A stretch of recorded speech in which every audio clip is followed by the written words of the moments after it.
Good afternoon, sports fans. It's time for dinner.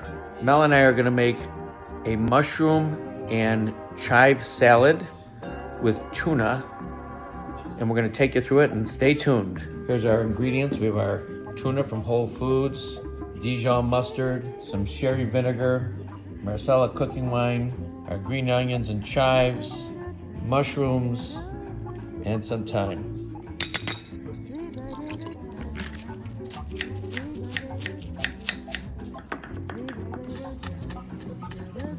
So now, Mel, mushroom salad. Our baby bellas. We'll start the saute process. And then we're putting in our Dijon mustard and vinaigrette. The green onions go in. And the green onion.